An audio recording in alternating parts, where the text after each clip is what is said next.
وَهُوَ الْقَاهِرُ فَوْقَ عِبَادِهِ وَيُرْسِلُ عَلَيْكُمْ حَفَظًا، وہ اپنے بندوں پر پوری قدرت رکھتا ہے اور تم پر نگران فرشتے بھیجتا ہے، حتیٰ کہ جب تم میں سے کسی کو موت آتی ہے تو ہمارے فرشتے اس کی روح قبض کر لیتے ہیں اور وہ اپنے کام میں ذرہ برابر کوتاہی نہیں کرتے، پوری کی پوری جان نکال کے لے جاتے ہیں۔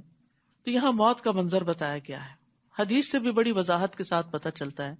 نبی صلی اللہ علیہ وسلم نے فرمایا، مومن بندہ جب دنیا سے رخصت ہونے اور آخرت کے جانے کے قریب ہوتا ہے تو اس کی طرف آسمان سے روشن چہروں والے فرشتے آتے ہیں، گویا کہ ان کے چہرے سورج کی طرح ہوں۔ ان کے پاس جنت کے کفنوں میں سے ایک کفن اور جنت کی حنوط یعنی خوشبو میں سے ایک خوشبو ہوتی ہے، یہاں تک کہ وہ اس کی تا حد نگاہ بیٹھ جاتے ہیں۔ اور یہ جو خوشبو کی بات ہے، مجھے مونٹریال میں ایک نرس نے بتائی تھی، مسلمان نرس نے، جو اس وارڈ میں کئی سالوں سے کام کر رہی ہیں جہاں لوگوں کا آخری ٹھکانہ ہوتا ہے، اس کے بعد وہ گھر نہیں جاتے، فوت ہو جاتے ہیں۔ تو کہنے لگی کہ اس اسنا مجھے ایک ایکسپیرینس ہوا ہے کہ ایک شخص جو مسلمان تھا، اس کی موت سے تھوڑی دیر پہلے کمرہ خوشبو سے بھر گیا۔ تو وہ مجھ سے پوچھ رہی تھی کہ کیا چیز تھی، کہتی ایسی خوشبو کبھی ہم نے محسوس نہیں کی، اور پھر جب روح نکل گئی اور ہم نے اس کو لپیٹا سمیٹا تو خوشبو پھر ختم ہو گئی، اور کہتی میں اکیلی نہیں، سب نے وہ محسوس کی۔ پتہ نہیں اللہ کو اس کی کون سی نیکی پسند تھی، بہت سے لوگوں کے چہرے پہ نہیں لکھا ہوتا کہ وہ کیا کیا خیر کے کام چھپ چھپ کے کرتے ہیں، جو صرف اللہ کو پتا ہوتے ہیں، اور انہیں دکھاوے کا شوق بھی نہیں ہوتا کہ لوگ کیا دے دیں گے، زیادہ سے زیادہ تعریف کے چار بول بھی دیے تو اس کے بعد تو ہوا میں اڑ جائیں گے، ختم ہو جائیں گے، ہمارے اعمال نامے میں تھوڑی آ جائیں گے۔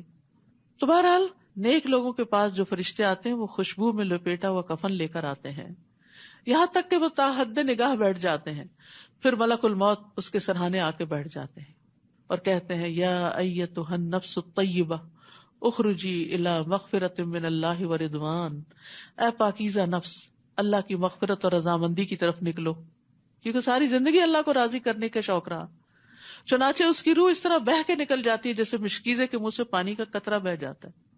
پھر ملک الموت اسے پکڑ لیتے ہیں، جب وہ اسے پکڑ لیتے ہیں تو دوسرے فرشتے پلک جھپکنے کی مقدار میں اس کی روح کو ملک الموت کے ہاتھ میں رہنے نہیں دیتے، پھر ان سے لے کر کفن میں لپیٹ کر اپنی لائی ہوئی حنوط مل دیتے ہیں، اور اس کے جسم سے ایسی خوشبو نکلتی جیسے مہکنے والی کستوری جو روئے زمین پہ پائی گئی ہو۔ پھر فرشتے اس روح کو لے کر اوپر چڑھ جاتے ہیں۔ ایسا ہی منظر لگتا ہے جیسے بچہ پیدا ہوتا ہے نا، تو نرس سے ڈاکٹر کھڑی ہوتی تو بچہ جو لیتی ہے فرسٹ اٹیمپٹ میں وہ فوراً دوسری نرس کو دیتی ہے اور وہ لے جا کے اس کو صاف کر کے اس کو لپیٹ دیتے ہیں کپڑے میں۔ تو ایسے ہی مرتے وقت روح نکل جاتی ہے اور وہ جنت کے لائے ہوئے کفن میں لپیٹ کر لے جائی جاتی ہے۔ اللہ سبحانہ وتعالی ہمیں بھی یہ دن نصیب کرے، اسی طرح روشن چہروں والے فرشتے آئے اور ساری زندگی ہمیں اللہ کی رضا طلب کرتے ہوئے گزارنے کا موقع ملے۔ پھر ان روحوں کو اللہ کی طرف لوٹایا جاتا ہے جو ان کا حقیقی مالک ہے۔ کون مالک ہے ہمارا؟ اللہ۔ سن لو، فیصلے کے سارے اختیارات اسی کے پاس ہیں اور اسے حساب لینے میں کچھ دیر نہیں لگتی۔ آپ ان سے پوچھئے، بحر و بر کی تاریکیوں میں پیش آنے والے خطرات سے تمہیں کون نجات دیتا ہے، جسے تم عاجزی کے ساتھ اور چپکے چپکے پکارتے ہو کہ اگر اس نے ہمیں اس مصیبت سے نجات دے دی تو ہم ضرور اس کے شکر گزار ہوں گے۔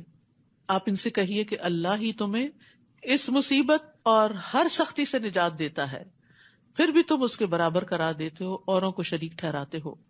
آپ ان سے کہیے کہ اللہ اس بات پر قادر ہے کہ وہ تم پر تمہارے اوپر سے کوئی عذاب نازل کر دے، یا تمہارے پاؤں کے نیچے سے تم پر کوئی عذاب مسلط کر دے، یا تمہیں فرقے فرقے بنا کر ایک فرقے کو دوسرے سے لڑائی کا مزہ چکھا دے۔ یہ بھی عذاب کی قسم ہے، آپس کی لڑائیاں، چاہے خاندانوں میں ہوں یا آرگنائزیشنز میں ہوں یا ایون مسجدوں میں ہوں۔ دیکھیے ہم کس طرح مختلف طریقوں سے آیات بیان کرتے ہیں تاکہ وہ سمجھ جائیں، اور آپ کی قوم نے اسے یعنی قرآن کو جھٹلا دیا، حالانکہ وہ حق ہے۔ آپ ان سے کہیے کہ میں تم پر داروغہ نہیں کہ تمہیں راہ راست پر لا کر چھوڑوں۔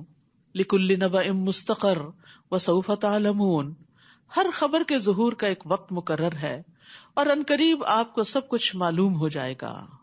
یہ بڑا اہم اصول ہے زندگی کا، ہر چیز کا ایک وقت مقرر ہوتا ہے، لیکن ہم جلدی چاہتے ہیں، یہ کام بس جلدی سے ہو جائے۔ انگزائٹی ہوتی بھی کسی بات کی، جلدی ہو جائے، یہ کیسے ہوگا، وہ کیسے ہوگا، یہ کب ہوگا، وہ کب ہوگا، اور اسی میں پریشان رہتے ہیں اور یہ بھول جاتے ہیں کہ ہر چیز کا اللہ نے ایک وقت مقرر کر رکھا۔ قد جعل اللہ لکل شیء قدرا، اور جب اس وقت پر وہ چیز ہوتی ہے تو آپ کہتے ہیں اچھا، اس سے زیادہ مناسب وقت کوئی نہیں تھا، لیکن جب تک لا علم جاہل ہوتے ہیں اعتراض ہی کرتے رہتے ہیں کہ اللہ ایسا کیوں نہیں کر رہا, یہ دعا کیوں نہیں قبول ہو رہی, اور وہ کیوں نہیں مسئلہ حل ہو رہا. اور جب آپ ان لوگوں کو دیکھیں جو ہماری آیات میں نکتہ چینیاں کرتے ہیں, وَإِذَا رَأَيْتَ الَّذِينَ يَخُوضُونَ فِي آيَاتِنَا فَأَعْرِضْ عَنْهُمْ, تو ان کے پاس بیٹھنے سے اعراض برتی ہے. ایسے لوگوں کی مجلس میں مت بیٹھیں جو قرآن پہ اعتراض کرتے ہیں اور قرآن پہ بحث کرتے ہیں, حتیٰ کہ وہ کسی دوسری بات میں لگ جائیں. اور اگر شیطان آپ کو بھلا دے تو یاد آنے کے بعد ظالم لوگوں کے ساتھ مت بیٹھیے, ایسے لوگ ظالم ہیں. تو اس میں بہت بڑا سبق دیا گیا ہمیں کہ اللہ کی آیات میں بحث کرنے والی مجلسوں سے اجتناب کرنا چاہیے, اس مجلس کو چھوڑ دینا چاہیے, خواہ کوئی مومن ہو یا کافر, کیونکہ اللہ کی کتاب بحث مباحثے کے لیے نہیں آئی, اعتراض کے لیے نہیں آئی. رسول اللہ صلی اللہ علیہ وسلم نے فرمایا, جس نے علم اس لیے سیکھا کہ علماء کے سامنے فخر کرے اور بے وقوفوں سے بحثیں کرے اور لوگوں کو اپنی طرف مائل کرے, اللہ اسے دوزخ میں داخل کرے گا. یعنی جہاں علم سیکھنے کے بہت سے فضائل ہیں, وہاں غلط مقاصد کے لیے علم سیکھنا عذاب کا باعث ہے. تو قرآن کے ساتھ جھگڑا نہیں کرنا چاہیے.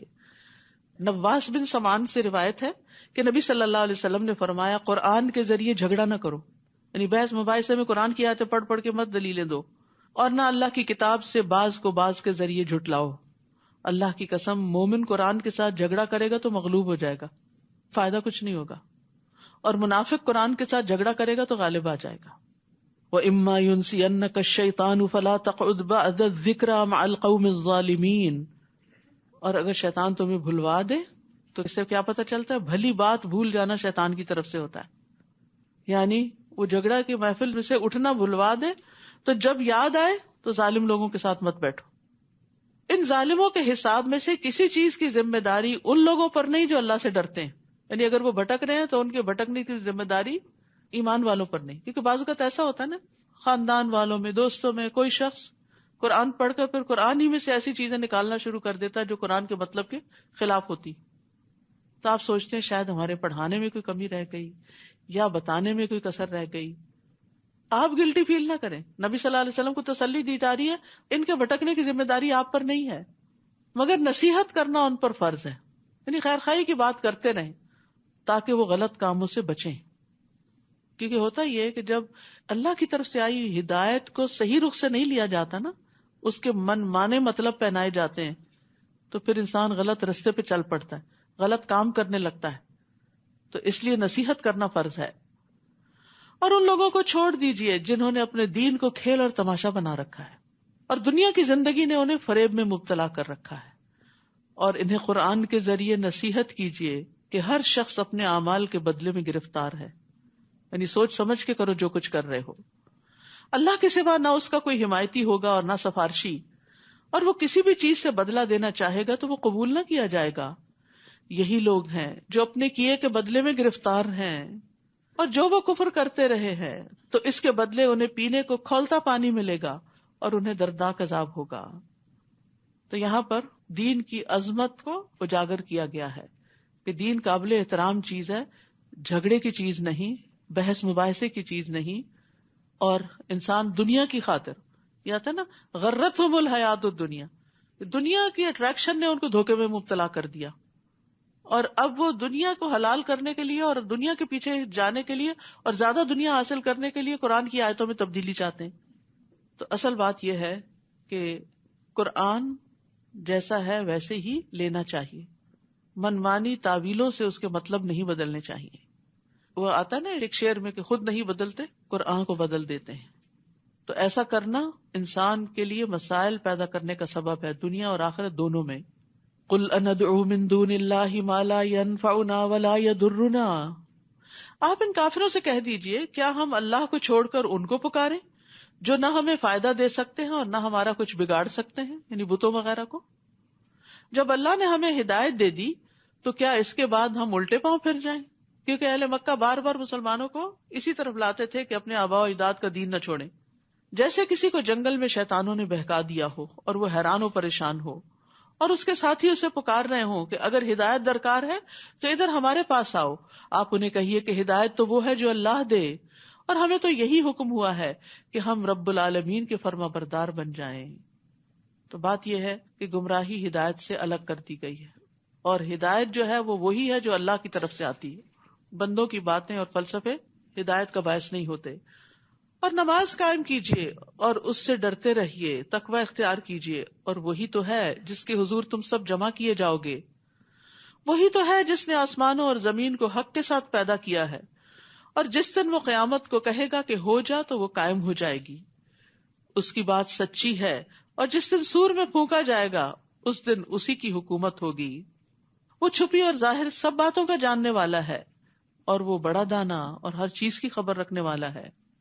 وَإِذْ قَالَ إِبْرَاهِيمُ لِأَبِيهِ آزَرَ أَتَتَّخِذُ أَصْنَامًا آلِهَةً. ابراہیم علیہ السلام کا ذکر آ رہا ہے. تقریباً 20 جگہوں پر ابراہیم علیہ السلام کا ذکر آتا ہے، اور ہر صورت میں اس کے مزاج کے مطابق. یہ صورت چونکہ کائنات کی نشانیوں کی طرف غور و فکر کرنے کی دعوت دیتی ہے، تو اسی مناسبت سے یہاں ابراہیم علیہ السلام کا حال بیان کیا گیا ہے. اور وہ واقعہ یاد کرو جب ابراہیم علیہ السلام نے اپنے باپ آزر سے کہا تھا، کیا تم نے بتوں کو الہ بنا لیا؟ میں تو تجھے اور تیری قوم کو کھلی گمراہی میں دیکھتا ہوں. وَكَذَلِكَ نُرِي إِبْرَاهِيمَ مَلَكُوتَ السَّمَاوَاتِ وَالْأَرْضِ. اسی طرح ہم ابراہیم کو آسمانوں اور زمین کا نظام سلطنت دکھا رہے تھے تاکہ وہ یقین کرنے والوں میں سے ہو جائے. ابراہیم علیہ السلام جو تھے وہ اللہ کے دوست تھے. ان کی بڑی خوبیاں تھیں. سب سے بڑی خوبی ان کی تھی کہ شرک سے بیزار تھے اور یکسو مسلمان تھے. کسی فرقہ واریت سے ان کا تعلق نہ تھا. ما کان ابراہیم یہودیاں ولا نصرانیاں. اللہ کے دوست تھے. ان کی زندگی میں بہترین نمونہ ہے. لہٰذا جب بھی ابراہیم علیہ السلام کا ذکر آئے اور ان کے زندگی کا طرز عمل سامنے آئے تو اس میں خوب غور و فکر کرنا چاہیے کہ وہ کیا خوبیاں تھیں کہ جن کی بنا پر وہ اللہ کے پسندیدہ ترین بن گئے، دوست بن گئے. پھر جب اس پر رات طاری ہوئی ابراہیم علیہ السلام پر، تو انہوں نے ایک ستارہ دیکھا. کہنے لگے یہ ہے میرا رب.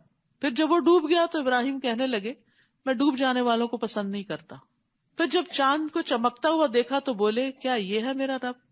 جب وہ بھی ڈوب گیا تو کہنے لگے اگر میرے رب نے میری رہنمائی نہ کی تو میں گمراہ لوگوں میں سے ہو جاؤں گا. پھر جب سورج کو جگمگاتا ہوا دیکھا تو بولے یہ ہے میرا رب، یہ تو سب سے بڑا ہے. پھر جب وہ بھی ڈوب گیا تو کہنے لگے اے میری قوم، جن سیاروں کو تم اللہ کا شریک بناتے ہو میں ان سے بیزار ہوں. انی وجہت وجہی للذی فطر السماوات والارض حنیفا وما انا من المشرکین. میں نے تو یکسو ہو کر اپنا چہرہ اس ذات کی طرف کر لیا جس نے آسمانوں اور زمین کو پیدا کیا، اور میں شرک کرنے والوں میں سے نہیں ہوں. اور ابراہیم کی قوم ان سے جھگڑا کرنے لگی تو انہوں نے کہا کیا تم اللہ کے بارے میں مجھ سے جھگڑا کرتے ہو حالانکہ وہ مجھے ہدایت دے چکا ہے؟ میں ان سے نہیں ڈرتا جنہیں تم اللہ کا شریک بناتے ہو. ہاں اگر میرا رب چاہے تو اور بات ہو سکتی. میرے رب کے علم نے ہر چیز کا احاطہ کیا ہوا ہے. کیا تم کچھ بھی خیال نہیں کرتے کہ جن ہستیوں کو تم پکارتے، جن کو تم بت بنائے ہوئے، وہ الہ بنائے ہوئے، ان کے پاس کیا علم ہے؟ وہ کیا جانتی ہیں؟ ان کے پاس کیا طاقت اور کیا قدرت ہے؟ وہ تمہیں کیا دے رہی ہیں؟ اصل میں ابراہیم علیہ السلام کو اہل مکہ بھی مانتے تھے، قریش مانتے تھے، مشرکین مانتے تھے. تو انہیں ان کی مثال دے کے سمجھایا جا رہا ہے وہ تو شرک سے بیزار تھے اور تم ان کی اولاد ہو کر شرک میں کیوں پڑ گئے. اور ابراہیم کی قوم ان سے جھگڑا کرنے لگی تو انہوں نے کہا کیا تم اللہ کے بارے میں مجھ سے جھگڑتے ہو حالانکہ وہ مجھے ہدایت دے چکا؟ میں ان سے نہیں ڈرتا جنہیں تم اللہ کا شریک بناتے ہو. کیونکہ وہ بار بار دھمکیاں دیتے تھے کہ ہمارے بتوں کی مار پڑے گی تم پر. ہاں اگر میرا رب چاہے تو اور بات ہے. میرے رب نے ہر چیز کا علم کے ساتھ احاطہ کیا ہوا ہے. کیا تم کچھ بھی خیال نہیں کرتے؟ اور جنہیں تم نے اللہ کا شریک بنایا ہے میں ان سے کیسے ڈروں جبکہ تم اللہ کے ساتھ شریک بناتے ہوئے اللہ سے نہیں ڈرتے. مجرم تو تم ہو جس کے لیے اللہ نے کوئی بھی سند نازل نہیں کی. پھر ہم دونوں فریقوں میں سے امن اور سلامتی کا زیادہ حقدار کون ہے؟ اگر تم کچھ جانتے ہو، وہ لوگ جو ایمان لائے پھر اپنے ایمان کو ظلم یعنی شرک سے آلودہ نہیں کیا، انہی کے لیے امن اور سلامتی ہے اور یہی لوگ راہ راست پر ہیں. تو یاد رکھیے خالص توحید ہی جنت میں داخلے کا باعث ہے. حدیث میں آتا ہے جو اللہ سے اس حال میں ملے کہ اس نے اللہ کے ساتھ ذرا سا بھی شرک نہیں کیا تو وہ جنت میں داخل ہوگا. یہ وہ ہماری دلیل تھی جو ہم نے ابراہیم کو اس کی قوم کے خلاف دی تھی. ہم جس کے چاہیں درجات بلند کرتے ہیں. بے شک آپ کا رب بڑا دانا اور سب کچھ جاننے والا ہے. تو اللہ سبحانہ تعالیٰ نے دنیا میں بھی ابراہیم علیہ السلام کی دلائل کے ساتھ مدد کی، اور ہم نے ابراہیم کو اسحاق اور یعقوب عطا کیے، اور ہم نے ہر ایک کو سیدھی راہ دکھائی، اور نوح کو اس سے پیشتر ہدایت دے چکے تھے. وہ اس ابراہیم کی اولاد میں سے ہم نے داؤد، سلیمان، ایوب، یوسف، موسیٰ اور ہارون کو ہدایت دی تھی، اور ہم نیکوکاروں کو ایسی ہی جزا دیتے ہیں. نیک لوگوں کو ایسی جزا دیتے ہیں کہ نسلوں میں خیر جاتی. ابراہیم علیہ السلام تو اپنا کام کر کے چلے گئے، یعنی اس کے بعد ہر جنریشن میں ان کی اولاد میں سے پیغمبر آتے رہے. کتنا بڑا صدقہ جاریہ. اللہ کسی کی نیکی ضائع نہیں کرتا، بس اللہ کے لیے خالص ہونے کی ضرورت ہے.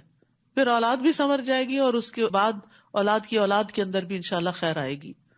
تو آزمائشیں تو آئی تھی ابراہیم علیہ السلام پر، لیکن انعام بھی ملے، اور وہ انعام نیک اولاد کی شکل میں تھا کہ ان کی آنکھیں ٹھنڈی رہیں. اور زکریا، یحییٰ، عیسیٰ اور الیاس کو بھی، یہ بھی ان کی اولاد میں سے تھے. یہ سب لوگ نیک تھے. اور اسماعیل اور الیسع اور یونس اور لوط کو بھی، ان میں سے ہر ایک کو ہم نے اقوام عالم پر فضیلت دی تھی. اور ان کے آباء و اجداد، ان کی اولاد اور ان کے بھائیوں میں سے بھی بعض کو ہم نے منتخب کر لیا تھا اور سیدھی راہ کی طرف رہنمائی کی تھی. یہ اللہ کی ہدایت ہے، اپنے بندوں میں سے جسے وہ چاہتا ہے اس ہدایت پہ چلاتا ہے. اور اگر وہ لوگ یعنی مذکورہ انبیاء بھی شرک کرتے تو ان کا سب کیا کرا برباد ہو جاتا. کسی سے بھی شرک قبول نہیں. یہ وہ لوگ ہیں جنہیں ہم نے کتاب بھی دی، قوت فیصلہ بھی اور نبوت بھی، اتنے بڑے بڑے انعامات. اگر یہ کافر ان باتوں کا انکار کرتے ہیں، یعنی اہل مکہ نہیں مانتے، تو پرواہ نہیں، ہم نے کچھ اور لوگوں کے سپرد یہ خدمت کر دی ہے جو ان باتوں کے منکر نہیں. یہی لوگ ہیں جنہیں اللہ نے ہدایت کی تھی. آپ انہی کے راستے پہ چلیے، یعنی انہی پیغمبروں کے طریقے اپنائیے، اور کہہ دیجئے کہ میں اس کام پر یعنی تبلیغ کے کام پر تم سے اجرت نہیں مانگتا، یہ تو تمام جہان والوں کے لیے ایک نصیحت ہے.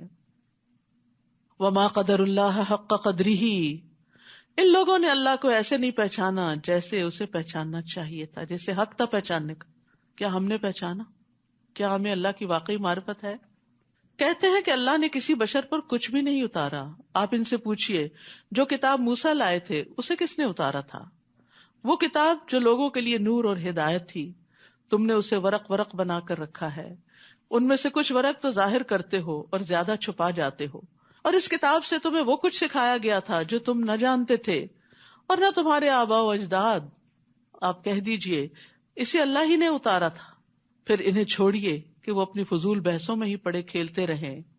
تو یاد رکھیے کہ اللہ کی معرفت نہ ہونا اللہ کی ناقدری ہے. اللہ کی قدر پہچاننا کیا ہے؟ اس کو جاننا. اس کو جاننے کے لیے دو بڑی اہم چیزیں ہیں، ایک اللہ کی کتاب ہے اور ایک کائنات کی کتاب ہے. جو اس نے تخلیق کیا ہے اس پر غور و فکر ہے. وَهَذَا كِتَابٌ أَنزَلْنَاهُ مُبَارَكٌ مُصَدِّقُ الَّذِي بَيْنَ يَدَيْهِ. اور یہ کتاب جو ہم نے اتاری ہے بڑی خیر و برکت والی ہے. کون سی کتاب؟ قرآن مجید. بڑی خیر و برکت والی ہے، اپنے سے پہلی کتابوں کی تصدیق کرتی ہے، اور اس لیے اتاری ہے کہ آپ اس کے ذریعے اہل مکہ اور آس پاس کے لوگوں کو ڈرائیں، خبردار کریں. مکہ ایک سینٹرل پلیس پہ ہے، اور آس پاس پھر ہوتے ہوتے پورا گلوب اس میں شامل ہو جاتا ہے. اور جو لوگ آخرت پر یقین رکھتے ہیں وہ اس پر ایمان لاتے ہیں، اس کتاب کو سچا مانتے ہیں، اور وہ اپنی نمازوں کو پابندی سے ادا کرتے ہیں. وَهُمْ عَلَىٰ صَلَاتِهِمْ يُحَافِظُونَ. تو ایمان والوں کی یہ خاص خوبی اور صفت ہے کہ وہ اپنی نمازوں کی فکر کرتے ہیں. اور اس شخص سے بڑھ کر ظالم کون ہو سکتا ہے جس نے اللہ پر بہتان باندھا، یا جس نے کہا کہ میری طرف وحی کی گئی حالانکہ اس کی طرف کچھ بھی وحی نہ کی گئی ہو. یعنی آپ دیکھیے نبی صلی اللہ علیہ وسلم کے بعد مسلمہ کذاب ہو یا اسود انسی ہو یا اور اس طرح کے لوگ، ان لوگوں نے کیا دعویٰ کیا؟ نبوت کے دعوے کر کے کہ ہماری طرف بھی وحی آتی، ہماری طرف بھی فرشتہ آتا ہے. اللہ کے رسول محمد صلی اللہ علیہ وسلم سب سے آخری نبی ہیں. تو یہاں پر فرمایا کہ اس نے اللہ پہ بہتان باندھا جو کہے کہ میری طرف وحی کی گئی ہے حالانکہ اس کی طرف کچھ بھی وحی نہ کیا گیا ہو. یا جو کہتا ہے کہ میں بھی ایسی چیز نازل کر سکتا ہوں جو اللہ نے نازل کی ہے. کاش آپ ان ظالموں کو دیکھیں جب وہ موت کی سختیوں میں مبتلا ہوتے ہیں اور فرشتے ان کی طرف اپنے ہاتھ پھیلائے ہوئے ہوتے ہیں اور کہتے ہیں لاؤ اپنی جانیں نکالو، آج تمہیں ذلت کا عذاب دیا جائے گا. یعنی موت کے وقت بھی عذاب، قبر میں بھی عذاب اور آخرت میں بھی. اور آج سے مراد جان نکالنے کا دن، کیونکہ تم ناحق باتیں اللہ کے ذمے لگاتے تھے. یہ بڑی ڈرنے کی بات ہے. کوئی بات جو اللہ نے نہ فرمائی ہو وہ اللہ کے ذمے لگا کے نہیں کرنی چاہیے کہ اللہ تعالیٰ نے یہ فرمایا اور وہ فرمایا، جبکہ اس کی کوئی دلیل آپ کے پاس نہ ہو. اور اس کی آیتوں کو ماننے کی بجائے ان سے تکبر کرتے تھے. اور یہاں غیر مومن کی موت کا منظر بتایا گیا ہے. رسول اللہ صلی اللہ علیہ وسلم نے فرمایا، جب کوئی کافر شخص دنیا سے رخصتی اور آخرت پر جانے کے قریب ہوتا ہے تو اس کے پاس آسمان سے سیاہ چہروں والے فرشتے اتر کر آتے ہیں جن کے پاس ٹاٹ ہوتے ہیں اور حد نگاہ تک بیٹھ جاتے ہیں. پھر ملک الموت آ کر اس کے سرہانے بیٹھ جاتے ہیں اور اس سے کہتے ہیں کہ اے نفس خبیثہ، اللہ کی ناراضگی اور غصے کی طرف چل. یہ سن کر اس کی روح اس کے جسم میں دوڑنے لگتی، بھاگتی ادھر ادھر کہ مجھے نہ پکڑا جائے. اور ملک الموت اسے جسم سے اس طرح کھینچتے ہیں جیسے گیلی اون سے سلاخ کھینچی جاتی، اور اسے پکڑ لیتے ہیں. فرشتے ایک پلک جھپکنے کی مقدار بھی اسے ان کے ہاتھ میں نہیں چھوڑتے اور ٹاٹ میں لپیٹ کر اوپر لے جاتے ہیں. وَلَقَدْ جِئْتُمُونَا فُرَادَىٰ كَمَا خَلَقْنَاكُمْ أَوَّلَ مَرَّةٍ وَتَرَكْتُم مَّا خَوَّلْنَاكُمْ وَرَاءَ ظُهُورِكُمْ وَمَا نَرَىٰ مَعَكُمْ شُفَعَاءَكُمُ الَّذِينَ زَعَمْتُمْ أَنَّهُمْ فِيكُمْ شُرَكَاءُ. اور اللہ تعالیٰ فرمائے گا، تم ہمارے پاس اکیلے اکیلے ہی آ گئے. ہر شخص موت کے بعد اکیلا جاتا ہے، قبر میں اکیلا ہی ہوتا ہے. جیسا کہ ہم نے تمہیں پہلی بار پیدا کیا تھا اور جو نعمتیں ہم نے تمہیں عطا کی تھی سب اپنے پیچھے چھوڑ آئے ہو. مال و دولت، اولاد، گھر بار، رزق روزی کے سامان، جیولری، کپڑے، ہر چیز پیچھے ہی رہ گئی. ہم تمہارے ساتھ تمہارے وہ سفارشی بھی نہیں دیکھ رہے جن کے متعلق تمہارا خیال تھا کہ تمہارے معاملات میں وہ اللہ کے شریک ہیں، یعنی ان کا بھی کچھ بس چلتا ہے. اب تمہارے درمیان رابطہ کٹ چکا ہے. وہاں نہ کوئی فون کال ہوگی اور نہ ہی کوئی اور بندہ میسنجر ہوگا، جاؤ ان لوگوں کے پاس جن کے اوپر مجھے بڑا سہارا تھا کہ وہ یہاں آ کے بھی مجھے چھڑائیں. کیونکہ دنیا میں کچھ لوگوں کا طریقہ کہ کوئی مشکل آئی، گئے پیر صاحب کے پاس، بزرگ کے پاس، اور کہا آپ ہمیں اس مشکل سے نکالیں. مرنے کے بعد کوئی نہیں نکالے گا، اور دنیا میں بھی صرف اللہ ہی نکالتا ہے. اور تمہیں وہ باتیں ہی بھول گئی جو تم گمان کیا کرتے تھے. تو یہ ایک بڑی تلخ حقیقت ہے کہ ہر انسان کو اکیلے اللہ کے حضور حاضر ہونا ہے. نہ ساتھ گھر والے ہیں، نہ مال ہے، نہ اولاد ہے، نہ دوست ہیں، نہ رشتہ دار ہیں. نبی صلی اللہ علیہ وسلم نے فرمایا، ہر فرد سے اللہ قیامت کے دن اس طرح کلام کرے گا کہ اللہ اور بندے کے درمیان کوئی ترجمان نہیں ہوگا. پھر وہ دیکھے تو اس کو اپنے آگے کوئی چیز نظر نہیں آئے گی. پھر وہ اپنے سامنے دیکھے گا تو اس کے سامنے آگ ہوگی. بس تم میں سے جو شخص بھی آگ سے بچنے کی استطاعت رکھتا ہے وہ آگ سے بچے، خواہ کھجور کے ایک ٹکڑے کے ذریعے کیوں نہ ممکن ہو. وہ بھی صدقہ کر کے بچ سکتے ہو اگر اللہ کے لیے کرتا ہے انسان تو. بے شک اللہ ہی دانے اور گٹلی کو پھاڑنے والا ہے، وہ مردہ سے زندہ کو اور زندہ سے مردہ کو نکالنے والا ہے. یہ کام تو اللہ کرتا ہے، پھر تم کہاں سے بہکائے جاتے ہو. وہ صبح کی روشنی کو نکالنے والا ہے. ہر روز صبح ہوتی ہے، آپ دیکھتے ہیں ونڈو کے باہر نیا دن نکل آتا ہے. یہ تبدیلی اللہ نے پیدا کی، کسی انسان کی پیدا کی نہیں ہے. اسی نے رات کو باعث آرام بنایا اور سورج اور چاند کو مقررہ حساب کے مطابق چلایا. اور یہ سب کچھ اس زبردست قوت والے اور سب کچھ جاننے والے کے اندازے کے مطابق ہے. وہی تو ہے جس نے تمہارے لیے ستارے پیدا کیے تاکہ تم ان سے بحر و بر کی تاریکیوں میں راستہ معلوم کر سکو. ہم نے یہ نشانیاں کھول کھول کر بیان کر دی ہیں ان لوگوں کے لیے جو ان کا علم رکھتے ہیں. تو یاد رکھیے کہ ستارے انسانوں کی رہنمائی کے لیے بنائے گئے ہیں. ستاروں کی پوزیشن سے کاشتکاری اور دوسرے کام کیے جاتے تھے کہ کس موسم میں کون سے بیج بونے ہیں، کون سی فصل اگانی ہے. پہلے زمانے میں سائنس نے اتنی ترقی تو نہیں کی ہوئی تھی اور لوگوں کے تجربات اور مشاہدات بھی اتنے نہیں تھے. اسی طرح سمندر میں بھی رہنمائی ستاروں کے ذریعے. تقریباً 4000 سال پہلے تجارت کی غرض سے لیبنن کی ایک تہذیب تھی فینیشینز کی، انہوں نے سمندری سمت شناسی نیویگیشن کا یہ طریقہ ایجاد کیا ستاروں کی مدد سے. اور عربوں نے بھی، اور آج کل تو بہت اس معاملے میں ایڈوانسمنٹ ہو چکی ہے. تو یہ ڈے ون سے جو اللہ نے ستارے پیدا کیے، ان کا مقصد یہ نہیں تھا کہ ان کی پوجا کی جائے جیسے ابراہیم علیہ السلام کی قوم کرتی تھی، ستارہ پرستی. کہا یہ تو تمہاری رہنمائی کے لیے آئے ہیں. ان کی جو گردش ہے، ان کی چال جو ہے، اس سے تمہیں موسموں کے حالات اور دیگر کاموں میں پتہ چلتا ہے. ہم نے یہ نشانیاں کھول کھول کر بیان کر دی ہیں ان لوگوں کے لیے جو ان کا علم رکھتے ہیں. اور وہی تو ہے جس نے تمہیں ایک جان سے پیدا کیا، پھر اس کے لیے ایک جائے قرار ہے اور ایک سونپے جانے کی جگہ. یہ نشانیاں ہم نے ان لوگوں کے لیے کھول کر بیان کی ہیں جو سوجھ بوجھ رکھتے ہیں. اور وہی تو ہے جس نے آسمان سے پانی برسایا، پھر اس سے ہم نے ہر طرح کی نباتات اگائی اور ہرے بھرے کھیت پیدا کیے جن سے ہم تہ بتہ دانوں والے خوشے نکالتے ہیں. اور کھجوروں کے شگوفوں سے گچھے پیدا کرتے ہیں جو بوجھ کی وجہ سے جھکے ہوئے ہوتے ہیں، کس طرح وہ نیچے بینڈ ہو جاتے ہیں. نیز انگور، زیتون اور انار کے باغ پیدا کیے جن کے پھل ملتے جلتے بھی ہوتے ہیں اور الگ الگ بھی، یعنی شکل ایک ذائقہ فرق یا شکل میں بھی فرق. ان کے پھل لانے اور پھلوں کے پکنے پر ذرا غور تو کرو. ان باتوں میں لوگوں کے لیے بہت سی نشانیاں جو ایمان لاتے ہیں. تو مومن کو عبرت کی نگاہ والا ہونا چاہیے، صرف لالچ نہیں کہ بس چیز کھانے کی سامنے آگے کھا لو. یہ بھی غور کرو کہ یہ کہاں سے آئی، کس نے اگائی، کس نے پیدا کی، اور کیا کیا اس کے فائدے ہیں. ان لوگوں نے جنوں کو اللہ کا شریک بنا دیا حالانکہ اللہ ہی نے انہیں پیدا کیا ہے، پھر بغیر علم کے اللہ کے لیے بیٹے اور بیٹیاں گھر ڈالے. جو کچھ یہ لوگ بیان کرتے ہیں اللہ اس سے پاک اور بہت بلند ہے. وہ آسمانوں اور زمین کو ایجاد کرنے والا ہے. اس کی اولاد کیسے ہو سکتی ہے جبکہ اس کی بیوی ہی نہیں؟ اس نے تو ہر چیز کو پیدا کیا، وہ ہر چیز کو جاننے والا ہے. یہ ہے اللہ رب تمہارا، اس کے سوا کوئی الہ نہیں، وہ ہر چیز کا خالق ہے. خالق کل شیء فاعبدوہ، لہذا اسی کی عبادت کرو. وہو علی کل شیء وکیل، اور وہ ہر چیز پر نگران ہے. لا تدرکہ الابصار وہو یدرک الابصار وہو اللطیف الخبیر، نگاہیں اسے نہیں پا سکتی جبکہ وہ نگاہوں کو پا لیتا ہے، اور وہ بڑا باریک بین ہے اور ہر چیز کی خبر رکھنے والا ہے. تمہارے رب کی طرف سے بصیرت افروز دلائل آ چکے ہیں. اب جو شخص بصارت سے کام لے گا تو اس کا اپنا ہی بھلا ہے، اور جو اندھا بنا رہے گا اس کا نقصان بھی وہی اٹھائے گا، اور میں تم پر محافظ نہیں ہوں. اور اسی طرح ہم اپنی آیات کو مختلف پیراؤں میں بیان کرتے ہیں، اور اس لیے کرتے ہیں تاکہ منکرین حق یہ نہ کہنے لگے کہ تم نے کسی سے پڑھ لیا ہے، اور اس لیے بھی کہ جو اہل علم ہیں ان پر آیات کو واضح کر دیں.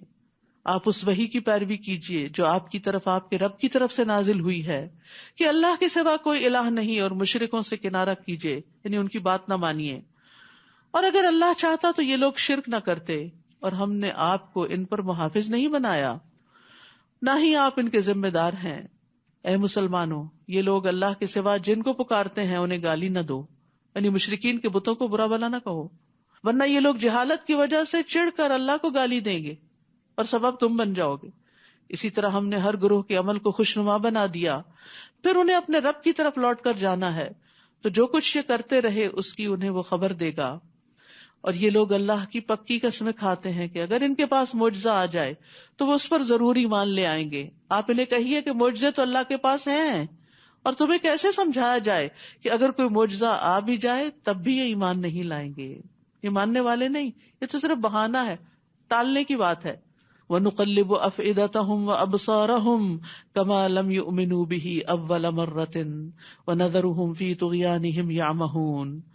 اور ہم ان کے دلوں کو اور ان کی آنکھوں کو ایسے ہی پھیر دیں گے جیسے وہ پہلی بار بھی اس قرآن پر ایمان نہیں لائے، اور انہیں ان کی سرکشی میں ہی بھٹکتے چھوڑ دیں گے.